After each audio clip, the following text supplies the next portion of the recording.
வணக்கம் and welcome to meals and memories. இன்றைக்கி நம்ம சம்பா கோதுமை ரவையை வச்சு ரொம்ப டேஸ்டான பிரியாணி தான் எப்படி பண்ணுறதுன்னு பார்க்க போகிறோம். அதுக்கு முன்னாடி நம்ம சேனலை இப்போ தான் நீங்கள் ஃபர்ஸ்ட் டைம் பார்க்குறீங்கன்னா நம்ம சேனல் மீல்ஸ் அண்ட் மெமரிஸை சப்ஸ்கிரைப் பண்ணிக்கிட்டு வாங்க.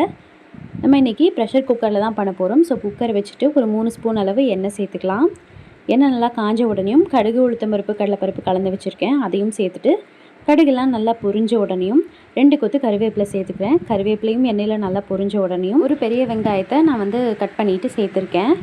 நீங்கள் நீள நீளமாகவும் கட் பண்ணிக்கலாம், பொடி பொடியாகவும் கட் பண்ணிக்கலாம், உங்கள் விருப்பம் தான். நான் நடுவில் கட் பண்ணி 2ஆக கட் பண்ணி அதுக்கப்புறம் அதை நீல வாக்கில் கட் பண்ணியிருக்கேன்.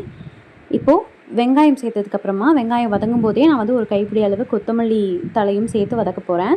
அப்படி வதக்கினா தான் நல்ல வாசனையாகவும் அதே சமயம் டேஸ்ட்டும் எடுத்து கொடுக்கும். அதுக்காக தான் நான் அப்படி வதக்குறேன். ஸோ வெங்காயத்தோடு சேர்த்து நம்ம கொத்தமல்லி தலையும் நல்லா எண்ணெயிலே வதக்கிக்கணும். இங்கே பாருங்கள், வெங்காயம் இந்தளவு நல்லா கலர் மாதிரி வதங்கினதுக்கப்புறமா நம்ம தக்காளி சேர்த்துக்கலாம். 4 தக்காளியை இந்த மாதிரி நீள நீளமாக கட் பண்ணிவிட்டு சேர்த்துக்கிறேன்.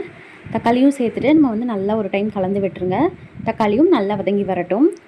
இங்கே பாருங்கள், தக்காளியும் இந்த அளவுக்கு நல்லா குழஞ்சி வதங்கி வந்துருச்சு. தக்காளியும் வதங்கினதுக்கப்புறமா நம்ம கேரட் பீன்ஸ் சேர்த்துக்கலாம். நான் கேரட் பீன்ஸை இந்த மாதிரி நல்லா குட்டி குட்டியாக கட் பண்ணிவிட்டு நான் சேர்த்துக்கிறேன். அடுத்ததாக ஒரு 3 ஸ்பூன் அளவு பிரியாணி மசாலா சேர்த்துக்கிறேன். உங்களுக்கு பிரியாணி மசாலா சேர்த்தோன்னா நல்லா அப்படியே அந்த எக்ஸாக்டாக பிரியாணி டேஸ்ட் வரும். அதுக்காக தான் பிரியாணி மசாலா சேர்த்துக்கிறேன். அந்த எக்ஸ்ட்ராவாக காரத்துக்கு எந்த மிளகாத்தூளோ அதெல்லாம் எதுவுமே சேர்க்கல. இது மட்டும்தான் காரத்துக்கு சேர்த்துருக்கேன். நீங்கள் தேவைன்னா உங்கள் காரத்துக்கு தகுந்த மாதிரி மிளகாத்தூள் சேர்த்துக்கோங்க. மிளகாத்தூளும் சேர்த்துட்டு நம்ம இந்த மாதிரி நல்லா கலந்து விட்டதுக்கப்புறமா தண்ணி சேர்த்துக்கலாம். நான் இன்றைக்கி 2 டம்ளர் அளவு சம்பா கோதுமை ரவை எடுத்திருக்கேன். அதுக்கு 5 டம்ளர் அளவு தண்ணி சேர்த்துக்கிறேன். அளவு பார்த்திங்கன்னா எதில் ரவை எடுக்கிறீங்களோ அதுலேயே 2 டைம் தண்ணி ஊற்றணும். அதாவது 1 டம்ளர் ரவை எடுத்திங்கன்னா 2.5 டம்ளர் தண்ணி சேர்க்கணும்.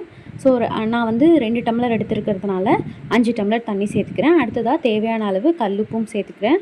உப்பும் சேர்த்துட்டு இந்த தண்ணி நல்லா கொதித்து வர வரைக்கும் விடணும். தண்ணி நல்லா கொதிக்கும் போது புதினா இலைகளை ஒரு கைப்பிடி அளவு புதினா இலைகளை சேர்த்துக்கிறேன். புதினா இலைகளையும் சேர்த்துட்டு நல்லா ஒரு டைம் கலந்து விட்டுட்டு அடுத்ததாக நம்ம ரவையை சேர்த்துக்கலாம். இந்த மாதிரி ரவையை சேர்த்துக்கிட்டு அப்படியே ஒரு கையில் கிளறி விட்டுக்கிட்டே இருங்க.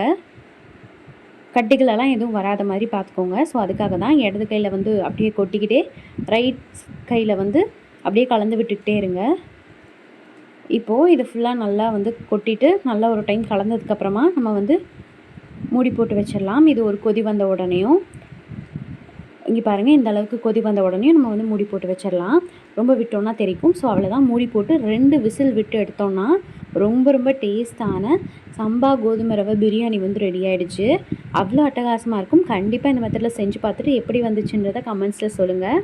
இந்த ரெசிபி உங்களுக்கு கண்டிப்பாக பிடிச்சிருக்குன்னு நம்புகிறேன். பிடிச்சிருந்துச்சுன்னா இந்த வீடியோக்கு லைக் பண்ணிவிட்டு மீல்ஸ் அண்ட் மெமரிஸை சப்ஸ்கிரைப் பண்ணிக்கோங்க.